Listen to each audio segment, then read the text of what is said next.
அதிமுக திமுக தேர்தல் அறிக்கையில் தெரிவித்துள்ள பூரண மதுவிலக்கு என்பது நம்புவதற்கு இல்லை என்று இந்திய கம்யூனிஸ்ட் கட்சியின் மத்திய நிர்வாகக் குழு உறுப்பினர் தா பாண்டியன் தெரிவித்துள்ளார்.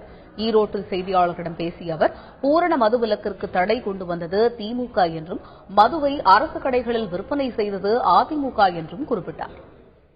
ஊழலை ஒழிக்க என்று இருவரும் பேசுகிறார். கரப்ஷன் ஃப்ரீ அரசாங்கம் என்கிறார். எங்கள் மக்களையும் எங்களையும் பொறுத்தவரையில் நாங்கள் 19ஆம் தேதி தேர்தல் தீர்ப்பை மட்டும் எதிர்பார்க்கிறோம். 19ஆம் தேதி தேர்தல் ஆணையத்தால் வெளியிடப்படும் தேர்தல் தீர்ப்பை மட்டும் எதிர்பார்க்கிறோம்.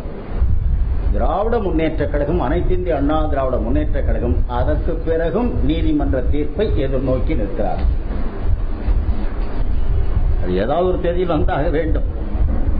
அத்தகைய தீர்ப்பை எதிர்நோக்கி நிற்பவர்கள் அந்த இரண்டு கட்சியினர் தான், நாங்கள் இல்லை.